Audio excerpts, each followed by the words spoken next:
How do we know the Torah was given from God? Let's review it carefully. Please pay attention. When I come today to secular Jews, they don't keep any of the commandments and try to convince them to become observant of the instructions of the Torah. First reaction is, leave me alone, I'm happy with the way I am, I'm not interested to change, it's too difficult, you know.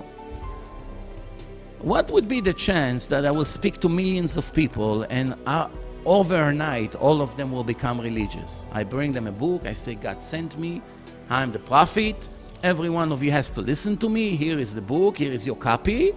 Everybody has to change from one side to the other, completely. What's the chance?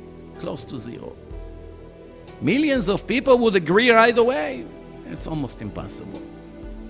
But yet in history something like this did happen. Moses came to millions of people and he gave them a book and they all adopted the book and started to live according to the rules. How did it happen? We have to understand, we have to investigate. We use our common sense.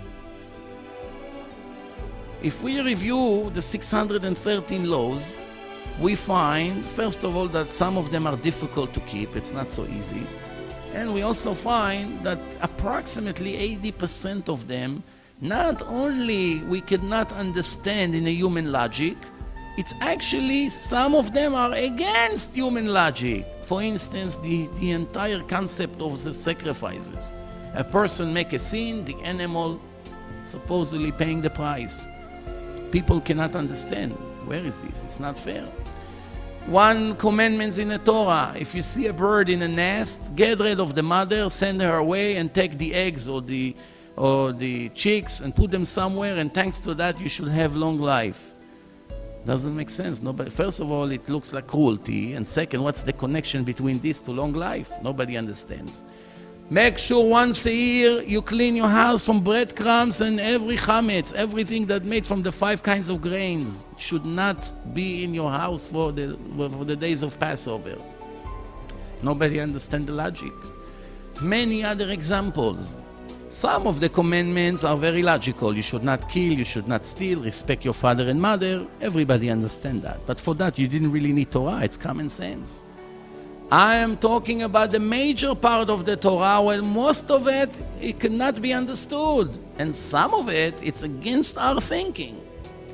The answer to that is very simple. If Moses, God forbid, was a faker, or anybody who was trying to write the Torah, the first thing he would do, he will bring a very easy book to keep, not to make people rebel against him. He should make the people be interested to accept this change in their life. Why should they make it too difficult?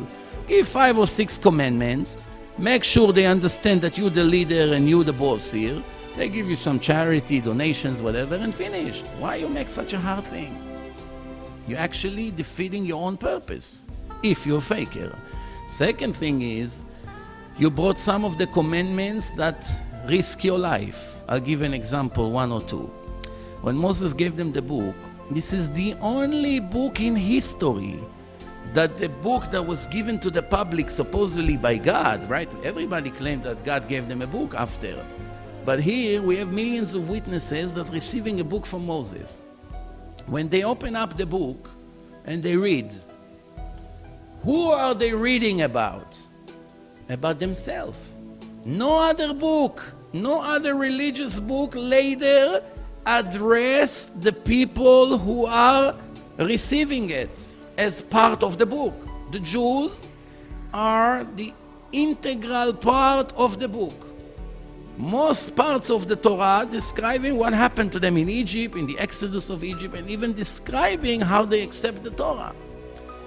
If the 100 miracles that describes in the Torah, when some of them are against all odds, blood in Egypt, frogs everywhere, hail are falling from heaven, every firstborn Egyptian is falling and dying, the 10 plagues, and the Exodus of Egypt, the Jews are going through and the Egyptians with their heavy army are drowning, and then bread is falling from heaven, and so many miracles described there.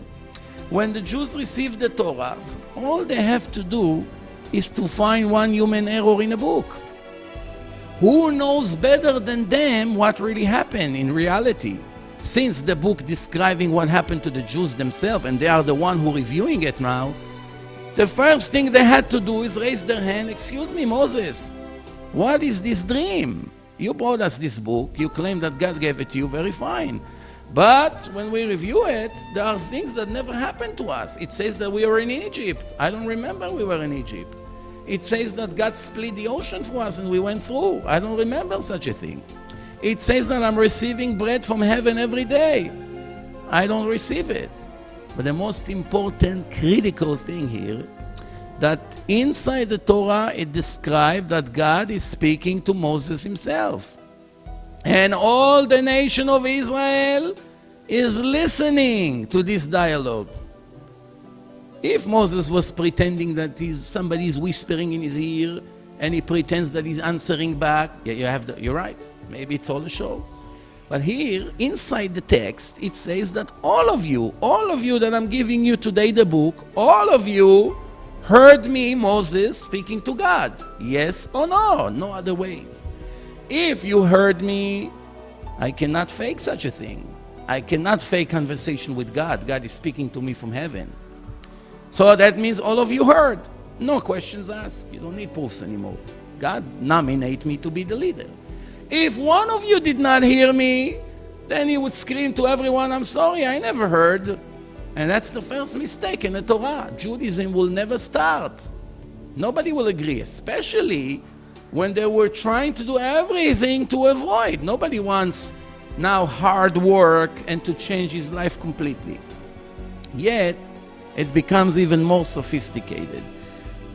Thousands of them were married to their aunts, which means your father is, let's say, 40 and you are 20, and your father has a young sister, she's 18, and you want to marry her, no problem. There are people who get married when they're cousins. They still get married until this day. So before the Torah was given, it was perfectly legal to marry your aunt. Your father has a young sister, you like her, you grew up together in the same environment. Why not to marry her? You know her very well. So, thousands of the Jews were married to their aunts. When Moses gave them the Torah and they opened it up, one of the commandments, the restrictions was, you should not marry your aunt, you should not touch her. She's forbidden to you. Now remember, keep in mind that many of them had 10 or even more children at that time. So now they just found out they cannot touch their wives.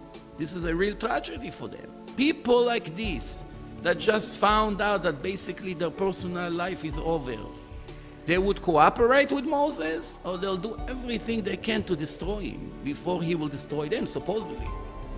The answer is, of course, they will try to resist him. But in reality, all the nation of Israel changed overnight. And until these days, Jews all over the world following these instructions and giving it from generation to generation. All it needed to be is one of them would raise his hand and say, I'm very sorry. All these things did not happen. You want me to divorce my wife? So the answer is no. It's not that I want you. God gave me this book and I'm only passing it to you. The most bizarre thing that we can think of, that even Moses' father, Amram, was married to Yocheved, which was his aunt. Would Moshe go against his own parents?